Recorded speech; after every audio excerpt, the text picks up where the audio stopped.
Hello, everyone. This is Matthew Raphael Johnson. It's the 22nd of February, 2023, and this is yet another episode of the Orthodox Nationalist, a weekly lecture series concerning all things connected to the Russian and Greek Orthodox churches and cognate fields. It's also connected to the website, The Orthodox Medievalist, and I've actually gone back and forth, in that case, the Russian Orthodox Medievalist, and I've gone back and forth between those two terms, ethno-nationalism on the one hand and the medieval world on the other. Those two areas don't deal with the same sort of thing. They're at two different levels of abstraction. But I've held the view that they have much more in common than is normally given credit for. One of the stupidest things that a human being can say is that nationalism came from the French Revolution. It's stupid. It's just droolingly ignorant because it was the negation of all cultural ties among people. The Declaration of the Rights of Man has nothing to do with being French or the French tradition. When you talk about the tradition of European ethnicities, you're automatically going back to the Middle Ages as one, it's the zenith of European life in so many different ways, on both sides of the European divide. But the Middle Ages, often we refer to terms like feudalism and chivalry, and we're only really talking about a few areas in France, Germany, and maybe at the hands of an empire in parts of Britain. Those terms tend to only be associated with those areas, despite the fact that they're used universally. It's one of the many errors of liberals and Marxists is that they use terms like feudal or absolute and very equivocally.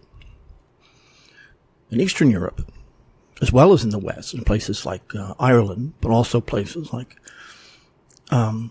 Russia, Ruthenia, Poland, certainly, Scandinavian countries, the Greeks, certainly the Italians, were very cognizant, Turks most certainly, very cognizant of their ethnicity.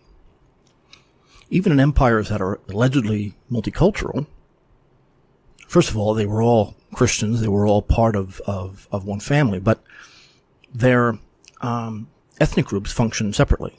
Even in the military, they functioned separately. So ethnicity may not have been as politicized as it became later on. But crediting this to the French Revolution really is just more sloganeering for its own sake. It relieves somebody of the necessity of thinking. The French Revolution laid the groundwork for the destruction of nationhood, which is why the Romantic movement developed not too long after that as a reaction to the basic idea behind the Declaration of the Rights of Man. I think normally what they mean is that it was the foundation of a state that was not necessarily based on different estates, meaning, peasantry, clergy, nobles, royals. Now, both of those are, depending on the circumstances, are congruent with nationalism and medievalism. And again, because they're talking about two very different things, it doesn't impact. A nation could be built on many things, but certainly language, religion, and a common struggle, especially in the past. These are essential. These are absolutely crucial. Sometimes, because the word state, that is to say government, has altered its meaning so badly, in most of Europe, state refers to the ethnicity, the community. That's what the word constitution. The Constitution was almost like a map of a nation's tradition. But state, we use the word state to refer to the formal institutions of rule. Police forces and the FDA and the executive branch, whatever we're talking about. But that's not normally what that term means. And this is very rarely discussed. But in people like Hegel, it's and Herder, it's extremely important. We see this also not just in Europe, but within the third world. You see the word state being used in two very different ways. So, ethnicity is always politicized to some degree, but the juxtaposition of a specific independent state, based on a sense of belonging coming from ethnicity, it has always existed to a greater or lesser degree. Remember, elites in any society, however it's organized, want to maximize profit. We're talking about an oligarchy. They also want to separate themselves from the hoi polloi. So they're always a subversive force. Now, and they can pull away from any sense of community. To have the severe form of serfdom like you had in Poland, you had to tell a story that the elite in Poland, the oligarchs in Poland prior to the 18th century, the end of the 18th century, were of a different race than the peasantry. It's much easier when they were ruling over parts of Ukraine, for example. What we're going to talk about today is very closely connected to this. And we're talking about, you could refer to it two ways. The Serbian Despotate, or the despots of Serbia, or the age of Serbian chivalry. And this, it's significant because it's a very obscure area, however important. This era runs generally from 1402, not too long after the Kosovo battle, to 1459. Of course, in 1459, all of the Serbian lands and most of the Balkans were brought directly under Turkish control. Clearly, ethnicity, in the Serbian ethnicity, Bulgarian ethnicity, and their battles against the Greeks in a lot of different ways, especially under the Turks, and the Turks themselves, reached a high level of development. The revolution against that kind of imperialism, wherever you go, has to be based on national belonging, however that ends up being organized. And even the communists had to make appeals to it, however dishonestly. They did, but it's Marxism and anarchism are purely negative. It's nothing but a critique of the present circumstance. When it comes to how to organize society, it's a very different story. They don't have much to say. The fact that communist states have been organized pretty much the same way, using collectivization and forced industrialization, atheism, all the rest, that gives us a clue. But none of these movements start telling people this. This is what we're going to do. They never do. They always claim that they're going to give land to the peasantry, despite the fact that they don't believe in private property. So we're talking about one of the key periods of Serbian Balkan history. This is extremely important for the mentality of orthodoxy. We're talking about Serbia specifically, and the development of the Serbian and the Montenegrin national ideology. We're also talking about something some of you may know, and that's the Order of the Dragon, which was a multinational association founded to make war on Turkey. And you'll see that this is not quite as simple as it seems to be the way I'm describing it. Serbia was one of the wealthiest states outside of Byzantium itself because it sits on the water. It has access to the important port cities, Alessio and Budva and Bay of Kotor, Dyrraquio, and all the way down almost to the island of Corfu. That access and the fact that Serbia is blessed with a lot of natural resources, allowed these despots, and that's their formal title coming from Byzantium, to not just revive Serbian statehood, however briefly, but actually be very prosperous. I'm very interested in the idea of these, I like to call them emergency states. We talked about it when when Constantinople was taken by the Crusaders, how they created their own mini Byzantiums elsewhere and eventually took over Epirus and Nicaea. Now, that's what's happening here. Turkey had completely surrounded Constantinople. We're in an era only of the last two emperors. I've done a whole show on the fall of Byzantium, especially after the fall of Byzantium. In 1453, you notice that the years I just mentioned include, Turkey finally won not just Constantinople, but secured the Balkans only in 1459, 1460. Their ethnicity and religion were so, the Turks are not that far racially from Europeans. They're not necessarily a dark-skinned people or anything like that, but they understand themselves as Asian. And because of that, they were foreigners. This is no different than Athens and Persia. The Order of the Dragon was a last-ditch effort to save the Balkans from the Turks. They were growing very quickly. They had a huge Jewish fifth column, and you see the prosperity of the despotates, or the despotate itself.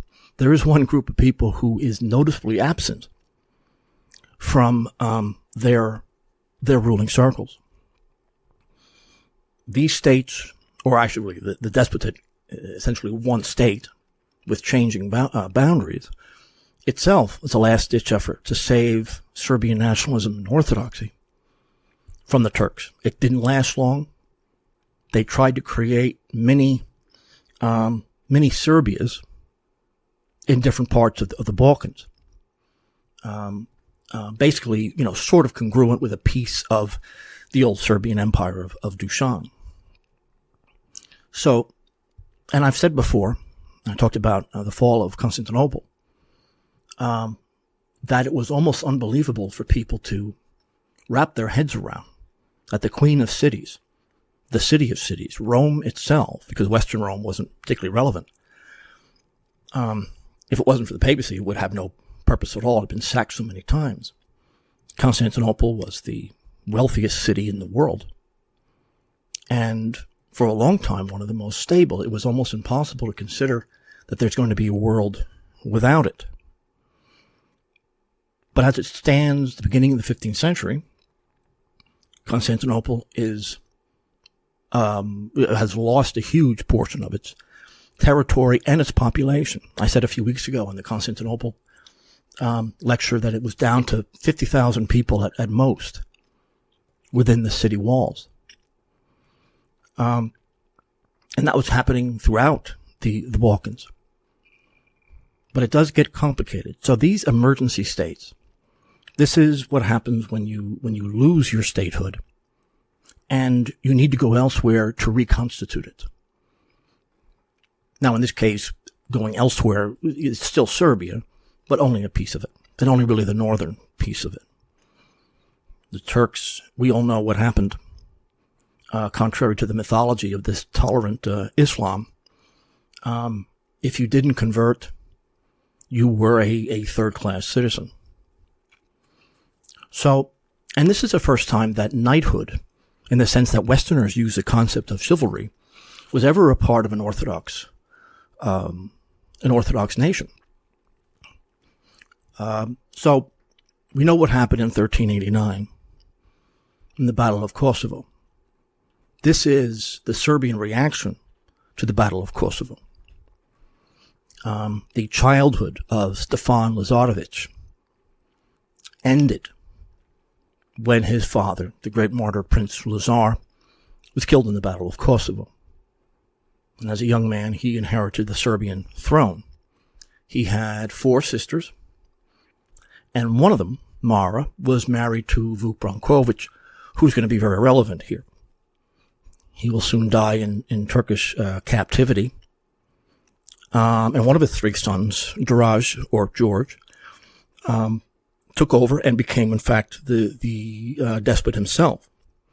So, after Kosovo, the Lazarevic and Brankovic families were the two most influential families in Serbia, and were vassals of at least a faction of the Turkish Empire. We're going to get to that in a minute because it sounds very strange to say. Keep in mind that despot, again, it's one of these words that has lost its original meaning and now, in fact, means something almost entirely opposite what it initially was. A despot is a court title from Byzantium granted to relatively minor rulers, vassals, so to speak, of Constantinople. It was the Emperor Emmanuel, who we've mentioned, near the end of Byzantium, who gave these guys that title. Therefore, they had the right to rule based on that. They were confirmed, so to speak, by the emperor as the Byzantine Empire was falling to pieces. So, at the time, very beginning of the 15th century, Beyazıt was the sultan in Turkey, who was dedicated to conquering Europe. This is before the fall of Constantinople, of course. But God works in very strange ways, especially when it comes to international politics, because this is the era of Tamerlane. You know my opinion on the Mongols. He was not a Mongol, not in the sense that they are Asiatic. Contemporary artwork, as well as reconstructions since then, show him as white as anybody else. But he is considered one of the most brilliant military tacticians in the world and created a huge empire in Central Asia. And Turkey and Tamerlane, faced each other. And this is in 1402 in Angora. This is one of the reasons that the Despotate has its origin in 1402. Now, the Serbian prince Stefan Lazarevic was working for Beyazıt,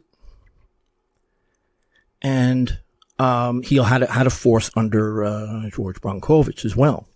Stefan clearly, well, of course, he was very young at the time,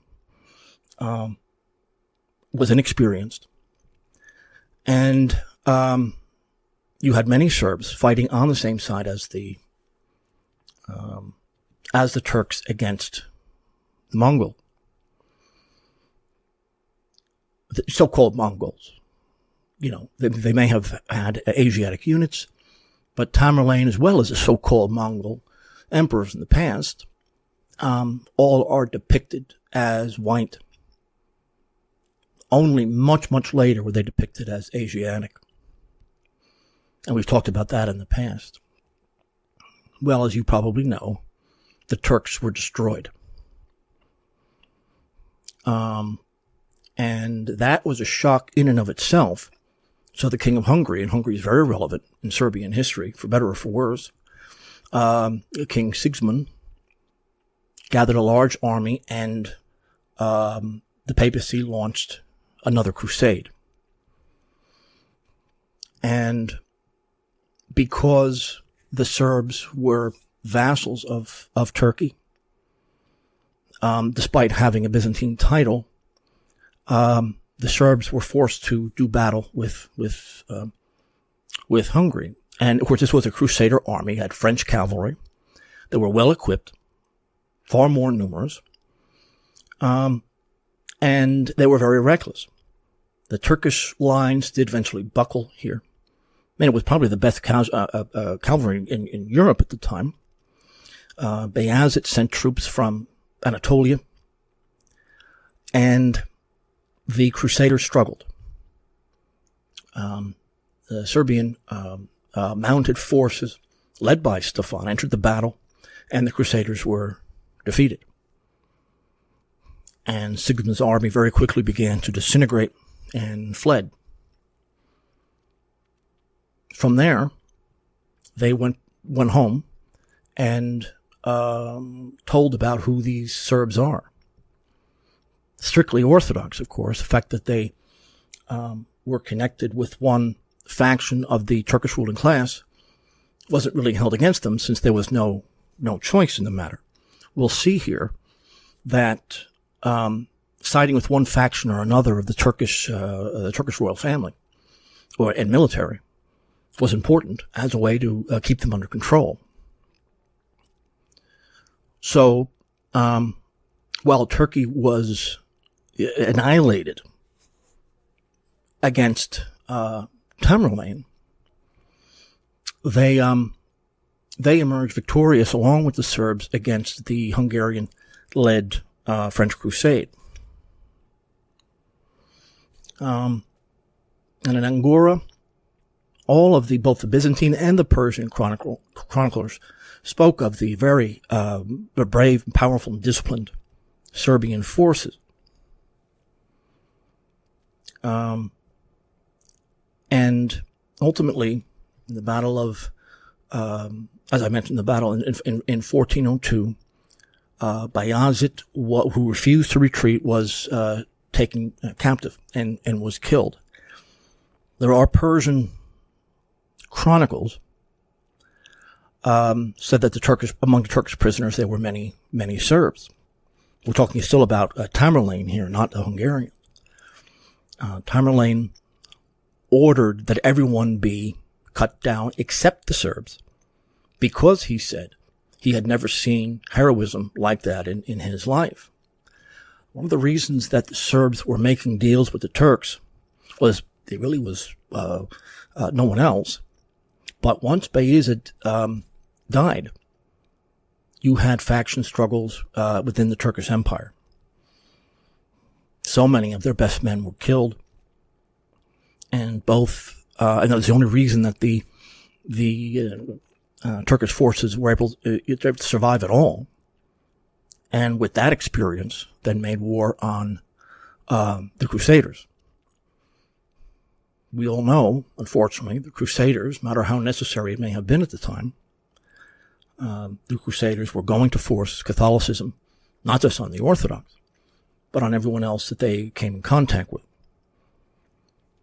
So, afterwards,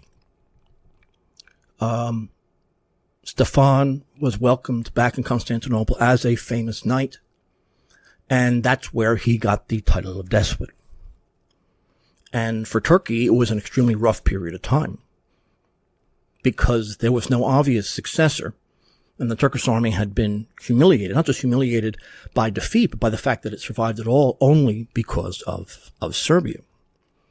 That's when the Hungarian king actually made an ally out of Stefan, especially since he, despite, not being Orthodox, a Byzantine court title like that was extremely important and very impressive. So there was a moment where Serbia could breathe a sigh of relief.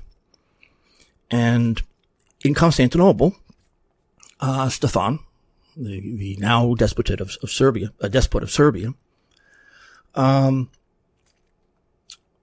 after leaving Constantinople, on an Italian ship, took his position. And he was supposed to marry Yelena, who was a daughter of the king of Lesbos in Greece. And she had, she had her own purpose in this family. And her Stefan's older sister was married to the Lord of Zeta, or, mostly Montenegro coastal areas, George Balsic, which we'll talk about here in a little bit. So, the defeat of the Turks against Tamerlane split the Serbian ruling class into both, as I've mentioned, the Brankovic and Lazarevic clans. George, the leader of the Brankovic family, wanted to use Stephen's new alliance with the Hungarians to actually take the Serbian throne with the help of the Turks. Now, Stefan's had his supporters in Constantinople who arranged for George to be held, arrested, so to speak, until the Lazarevic could consolidate power in Serbia itself, but that failed. Now, this tends to get very complicated. If you look at a map of this era and the next 100 years, it's a patchwork of states and governments.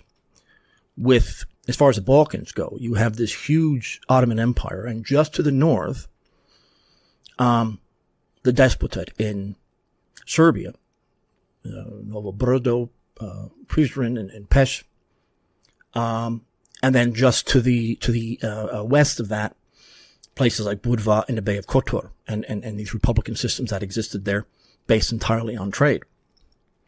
It's extremely complicated. So Stefan's, who was the son-in-law of Gerard Balsic, made his way to his court, actually in Kruševac, via Kosovo. And as he entered into the town of Tripolia, almost like a Tripolia, the Brankovic faction was waiting for them with Turkish forces. And in the same place where Serbia then lost its freedom at this point 13 years earlier, Stefan, his father, now had to fight against his own relatives, the Brankovic and the Turks. And Duraj was his opponent in this case. And it seems, although this is kind of controversial, the Battle of Tripolia ended really without an obvious victor. Stefan did defeat the Turkish forces and drove them out of the area. But on his way back, he found a handful of men that he had left. But even that, some say even 20 horsemen with their retainers, because of the damage done to the Brankovic, he was able to use a handful to consolidate power in this new state. Now in Turkey, the sons of Bayezid, he had 4 sons. One of the reasons that they really didn't have a problem making deals with the Turks is that at this point, Stefan was often the decisive factor in Turkish politics, at least at the upper levels. The fact that he was an ally of the Hungarian king gave him a great degree, not just security to the north, but respect and assistance. And in 1408, he moved the capital to Belgrade, which he restored. And these were fair. We'll get to the reason why these states were so wealthy here in a minute. But they were. And it was in 1408 that he became a knight in the Order of the Dragon. The Brankovici had very little as that, alternative Serbian family. So even in the face of colonialism and defeat by the Turks, they're fighting each other. They had very few possessions, and their only real option was to become an even better ally of Turkey. And they took part in most of the Turkish battles at the time. And they went from city to city, battle to battle, sometimes being a good ally, sometimes not being. It was a very risky strategy. George's younger brother, Lazar, was killed in these conflicts. And the elder brother, Grigori, was fed up with this kind of life, and he went to Hollander and became a monk. And George was preserved, as strange as it may seem. Because if anyone should have been killed here, it was probably him. By the end of 1411, George was in the camp of the faction that he sided with, and that's Bayezid's son Musa. And they were at war with Greeks. some small cities that they were putting under siege. Now, the old Turkish leader had 4 sons. 2 were already dead. And really, Stefan and Duraj were the only adult male members of their families still alive. Musa was called the Megatherion, the great or furious beast. And it was important for this is important for Turkish history because Musa has already beheaded dozens of pashas, bey, or the rulers and landlords, and even Christian rulers, Christian nobles. And he tried to poison George because he was a Serb. And the poison apparently didn't work. He got very sick, but he was aware of their penchant for poisoning and had a doctor with him that had the antidote. So Brankovic found out about, of course, this is clearly from the Turks, and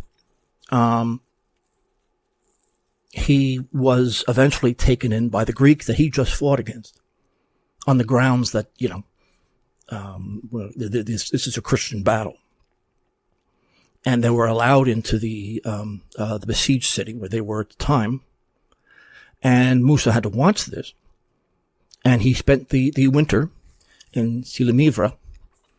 He had about 150 nights left. He went on a Venetian ship and went to Thessaly, escaping Turkish ambushes, really ending up with only 5 mounted warriors. And in 1412, he ended up in Serbia itself. So that's your, introduction, so to speak.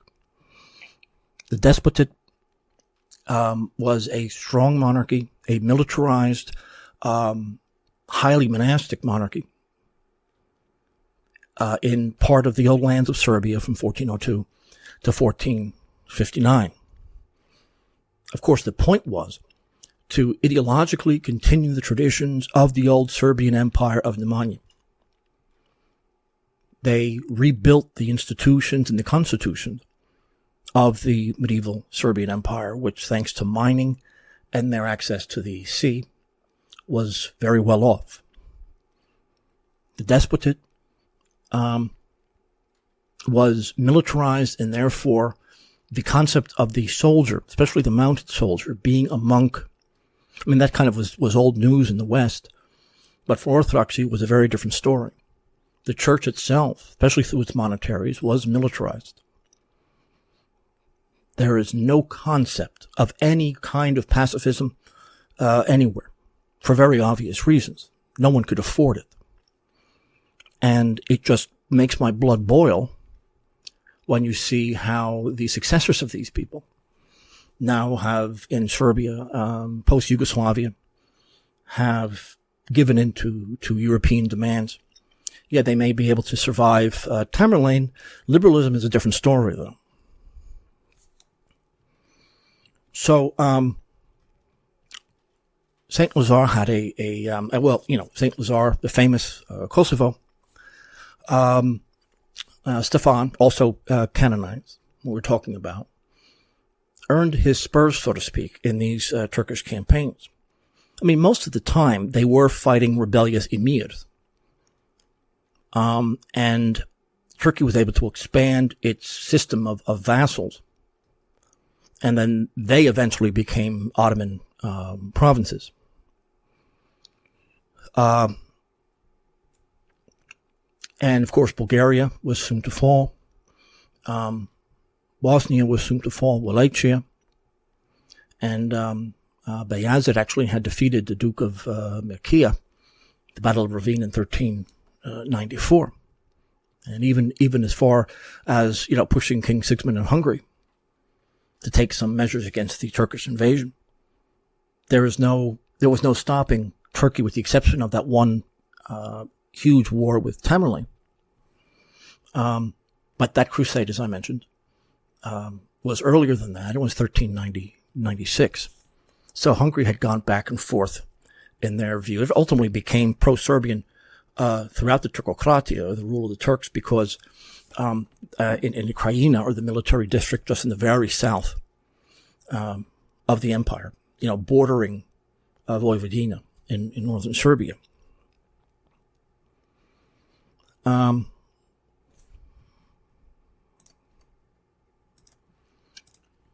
So the Turks were only stopped by Tamerlane, but because they already had duties to factions of Turkey, and this was only for strategic reasons.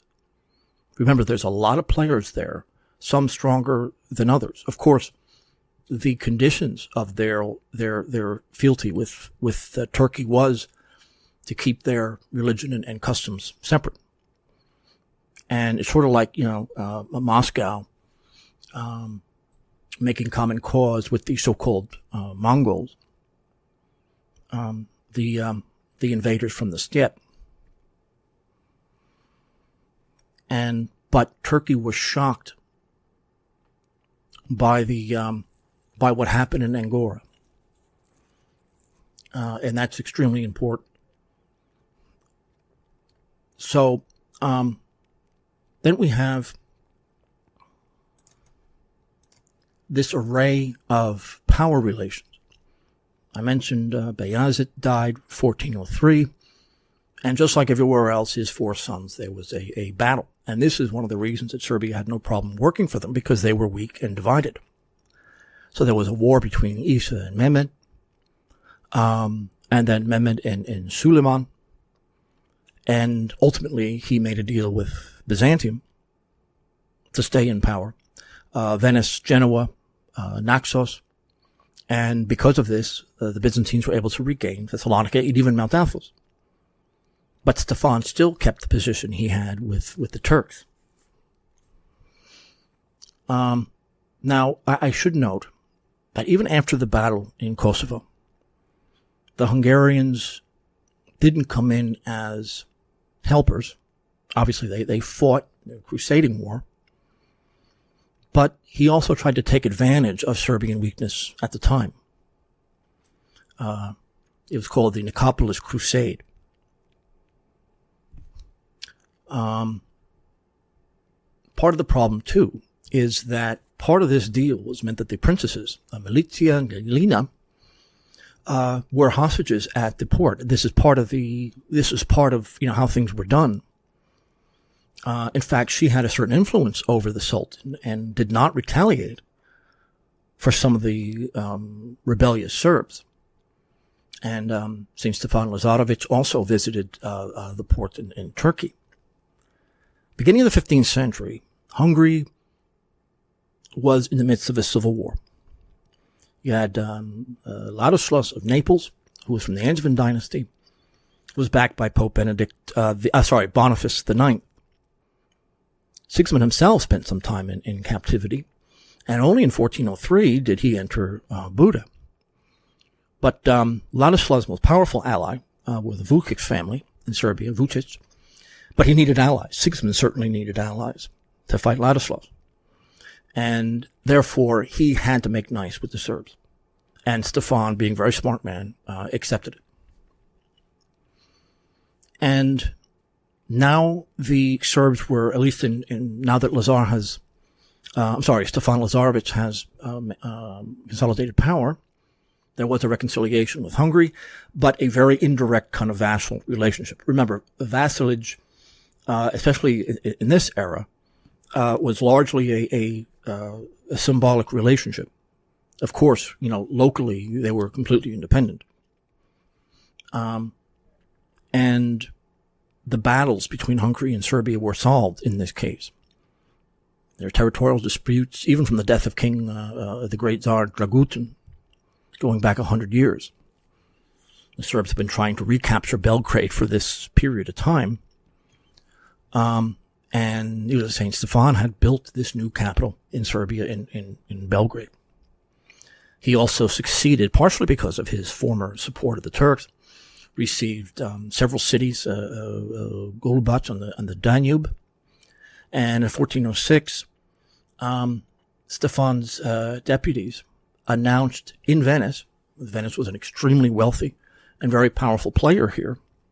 And in my books on the topic, I'm not very nice to them because it was oligarchy and the marriage of the sea and all the occult nonsense that I've spoken of was more important to them than anything else. But announced that the Despotate was no longer a vassal of the Turks and was ready to do battle.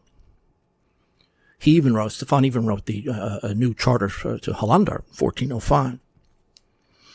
And Sigismund then took credit for this. And the Hungarians were strengthened because they brought the Serbs away from Turkey and indirectly made them an ally with that. Now, I've already suggested the end of 1403, you had bad blood within the Serbian ruling class.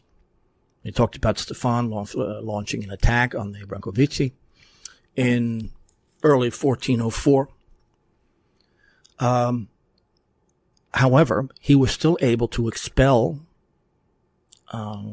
Turkish beys throughout the country. And any uprising against him, he very quickly, egged on by the Muslims, was able to put down quickly. Even to the point now, especially with the Hungarian alliance, he reconciled with Brankovic in 1404. The Hungarians in this same time were involved in assisting the Bulgarians in their uprising against Turkey. Not only did they have Serbian support, they also had a Greek support, and they certainly had Hungarian support. And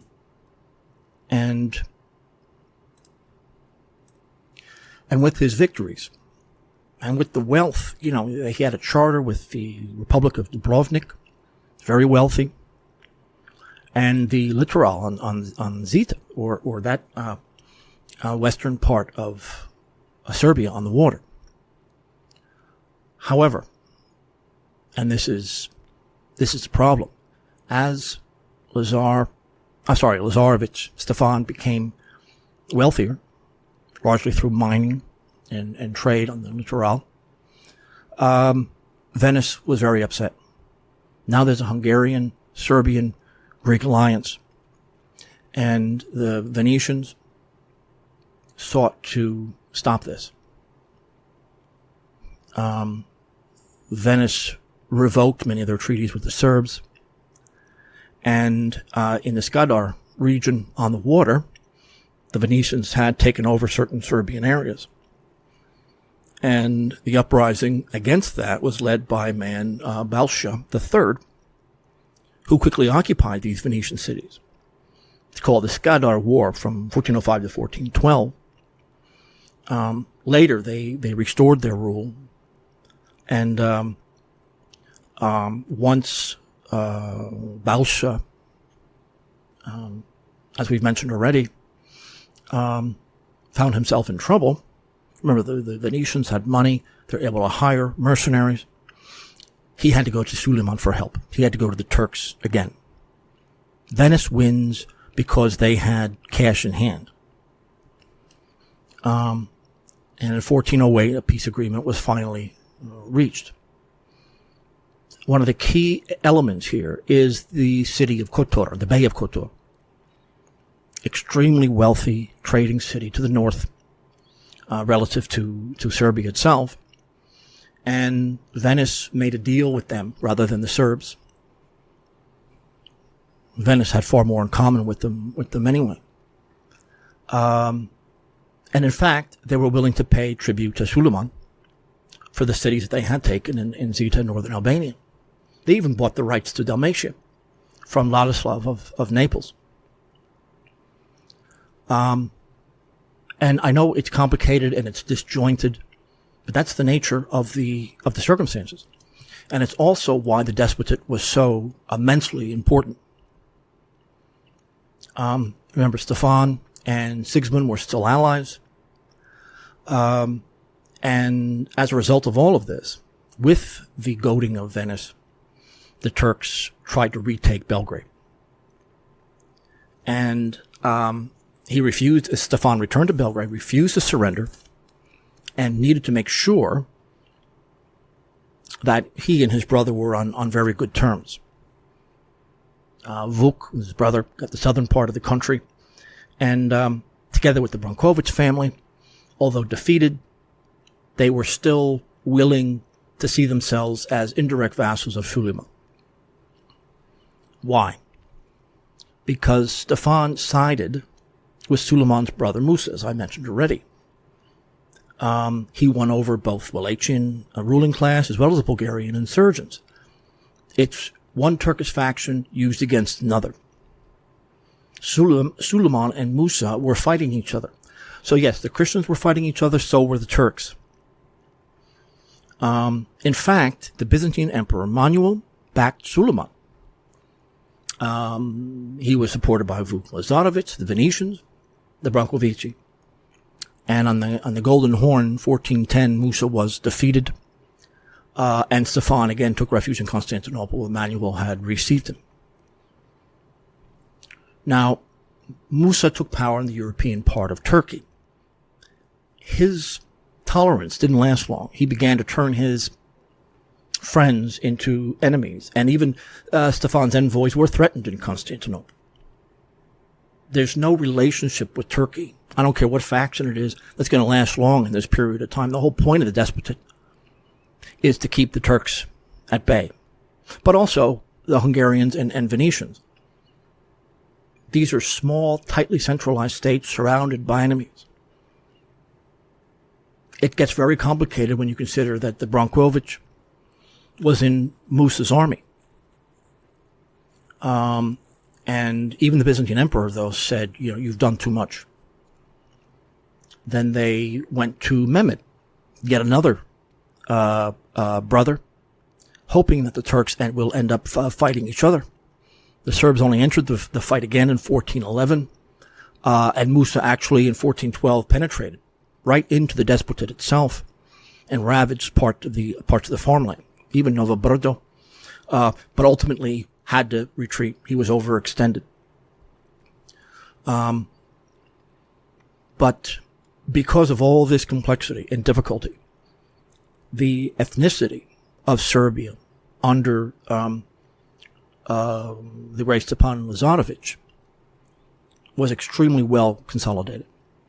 It was consolidated politically within the monarchy, consolidated religiously, where monasticism saw a new flowering, the calm before the storm, so to speak. The silver and gold mines throughout Serbian territory and their access to the water, regardless of what was going on with Venice, made this mini empire a huge success.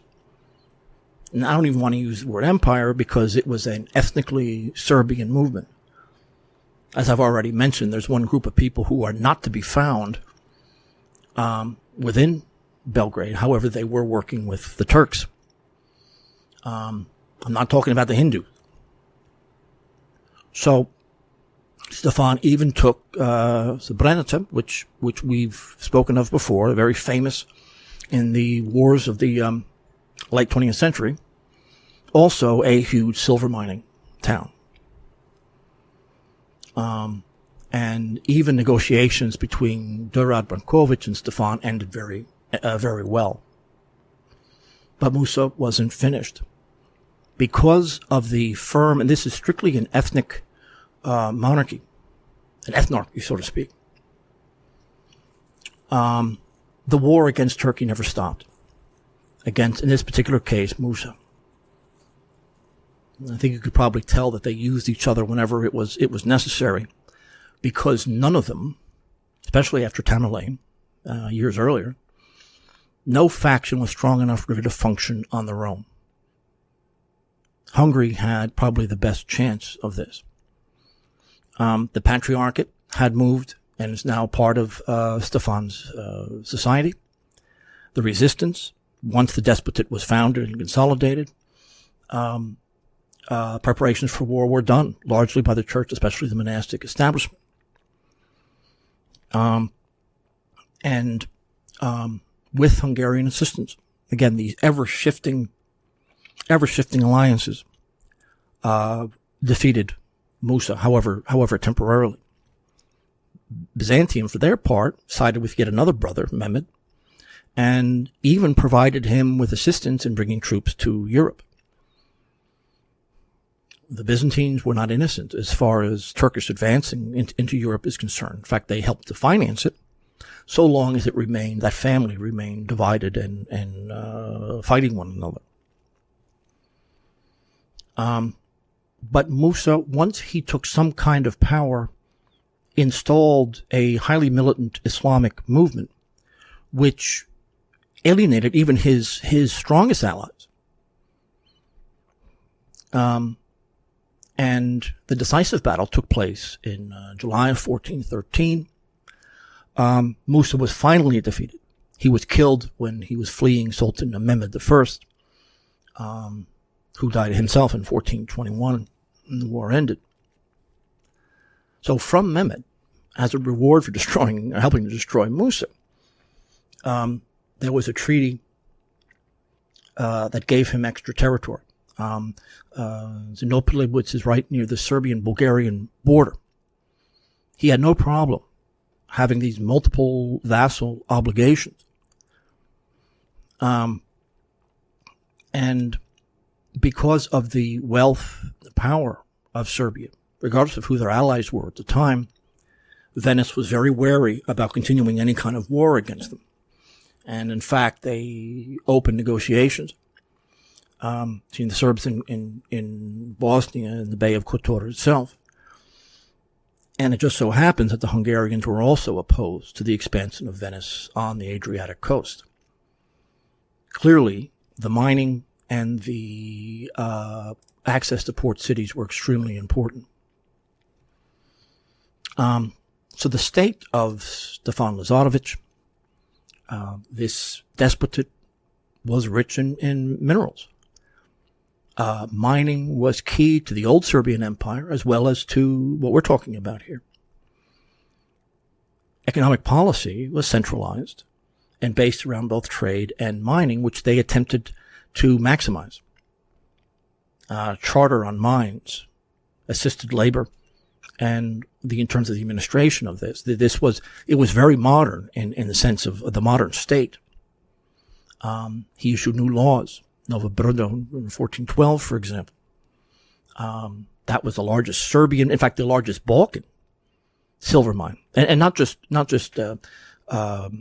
normal silver, but fine silver or pure silver as well. Highly advanced in this sense. Then Srebrenica, of course, is extremely important. About 7 or 8 tons of silver mined per year, which, of course, at the time is a big deal. They also produce wax. And that actually was part of, they went to the Italian cities. And the wealth from these mines were used to pay off the Sultan. I mentioned someone else, Balsa III. Good news for Serbia is that Venice and Hungary were now fighting each other. Sometimes it's called the Second Skadar War in 1419. Balsa, of course, this is a member of the Serbian royal family, arrested all Venetians on the coast in Zeta. And Venice, never having a lot of people, but having a very advanced diplomacy and a lot of money. And then Venice, not surprisingly, went to the Turks as allies in 1419. And Venetians would pay tribute to the Turks if they assist them in taking these coastal areas, which were so wealthy and very important. They hired them as mercenaries against Balsa. So he could not campaign against Venetian cities anymore. And the Bay of Kotor, the oligarchy there, placed itself under the rule of Venice. And this is extremely important financially speaking. Balsa was this gets very complicated. It's from the house of Bosic, the son of Durad and Yelena, and took over. And it was very important to him to take over Zeta because of its potential wealth. And it didn't take long for Zeta to be annexed to the Serbian state. And finally, in 1421, roughly, the areas under Lazarevic, Brankovic, and Balsic were unified. And all lands that had Serbs living in them were under one ruler. Once Balsa, and Balsa was very useful to the Serb, being a Serb himself, very useful. Once he died, Venice began to reconquer these cities again, using Turks, using other mercenaries. All of Balsa's charters were annulled. This was not an oligarchic rule. This was an aristocratic rule. However, they wouldn't persecute any of the Serbian side for any of the wars. This is part of the Venetian the treaty. And even the city of Bar submitted to Venice. So, despite the fact that Serbia had this brand new unity, they did have a very powerful opponent. But Stefan ended up taking the cities ruled by Balsa in the far west, and created a truce, in fact.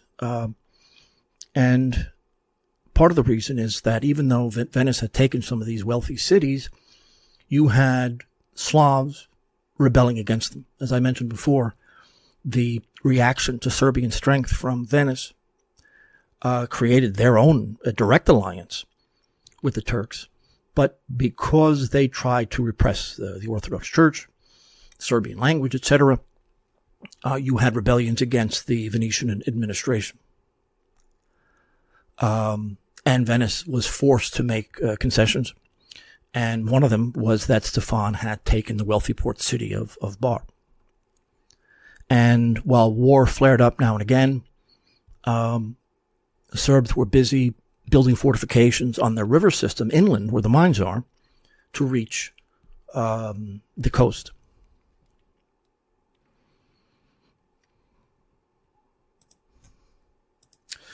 Unfortunately, again, for the Despotate, Sigismund and Hungary and Turkey signed a 5-year peace treaty. This is now the reign of Mehmet, the Sultan. But it didn't matter because Stefan still had good relations with Turkey.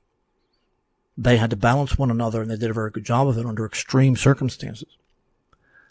And as Lazarevic continued to consolidate power, in fact, some of the largest fortresses in Serbia were built under his reign.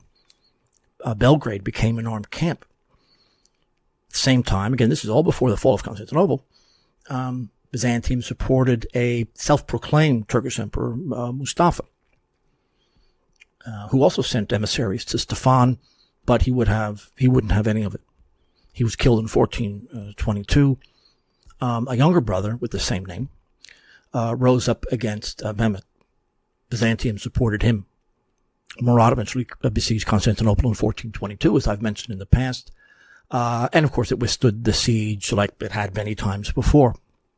He was killed in Asia Minor. As this is happening, Byzantium is doing everything it can to foment division within Turkey. But as this is happening, Serbia is remaining largely on, to the side. In fact, Murat the Turk was given the title of despot, and also on good terms with the Hungarian king Sigismund. So, while complicated, this is absolutely, this is the key to understanding the development of Serbian ethnicity once the empire fell. But this ethnic development, whether it be under Stefan or his brother Duraz, who once Stefan died, was proclaimed king of the Serbs or despot, I should say. They both had that title anyway. And he became the ruler of the Serbs, but also engaged in the very same diplomatic maneuvering as his brother. He lost Belgrade and had to surrender it. Duraz was left without a capital, and Smederevo was a new city built by him. in order to get away with this, he had to offer a daughter to the imperial harem. And just like his brother, Duraz was fortifying the area as much as humanly possible. Even Smederevo was almost a mini Byzantium. It was a small town, but with extremely powerful fortress walls. And he spared no expense in building a version of the Byzantine court. They had 24 towers in this small town. This is the brand new capital. And of course, it was designed to withstand the inevitable. In fact, the Greeks oversaw this fortress building, which was extremely significant. And I say the inevitable because ultimately this is all going to come to an end. In the meantime, though, Venice and Turkey were at war over the ports, or the city of Thessaloniki, and it fell into Turkish hands in 1430. An uprising in Albania, 1433, which had strong Serbian support. And even Bosnia then eventually fell. But even sending his daughter to the harem, second daughter, 1435, it didn't save him. Everything that these guys were doing were simply postponing what we now know was inevitability. Serbia had too many enemies, and despite its wealth and tremendous consolidation of ethnicity, it couldn't hold out against the massive rebuilt Turkish empire, especially once Constantinople fell. Especially once Mehmed II took over in 1451. Of course, he's the conqueror of Constantinople. He pursued a very peaceful policy towards the West in order to get them off his back. In fact, even had a vassal relationship with Serbian rulers. The Hungarian-Turkish peace was a huge problem for the Serbs. And in fact, we even had a handful of Serbs that took part in the siege of Constantinople in 1453. Duraz took the fall of Constantinople very, very hard. He locked himself in a room for 3 days. He didn't see anybody, but was forced to remain a vassal of the Sultan. Duraz was able to ransom many captured Greeks. A lot of the church books and relics were brought north. And right after the fall of Constantinople, Mehmed sought to conquer the rest of the Balkans to the north. Duraz eventually takes refuge in Hungary, and the Turks took Smederevo. And they were given all these promises about how they were going to be ruled, and of course it never happened. Some of them opened the gates to the Turks, and Mehmed enslaved them. Hunyadi in Hungary was preparing to attack the Turks. You still have this crusading spirit that existed there. He actually, the Turks were thrown back for a short time. But eventually even Hunyadi in Hungary was defeated in the fall of 1454. And it all came crashing down. The point of all of this, of course, is to give a strong example of the consolidation of ethnicity and monarchy. This is why the Serbian Empire lived on in memory, because it was mobilized and radically nationalized until Smederevo fell in June of 1459. And that marks the rule, actually the start of direct Ottoman rule over all of Serbia. And it lasted right up until 1804. And it's difficult to judge anybody. But many of these smaller cities were able to open up their gates to the Turks, because Mehmed promised them, the sky. And none of it was taken seriously. His word didn't mean anything. So between 1453 and 1459, this was the twilight of Orthodox statehood in the Balkans. These are emergency states. They were going to hold out as long as they possibly could. They're going to make all kinds of shifting alliances, whether it be Hungary or Turkey. They were going to be Venice, unfortunately, was nothing but a problem. Venice is one of the reasons that this whole thing fell. And they had already made deals with the Turks, no matter who they were fighting at the time. And the dark night of the Turkocratia and the destruction of the church and the takeover of Constantinople through the Fanar was begun. But the attack by Tamerlane gave both the Serbs and the Greeks a much longer lease on life. No one was able to follow up on that defeat. And so it was at the fringes of Tamerlane's empire, but they were able to rebuild themselves. I had a lot more to go over, but I had to really summarize it very quickly at the end. This is the consolidation of ethnicity. It is not the French Revolution that created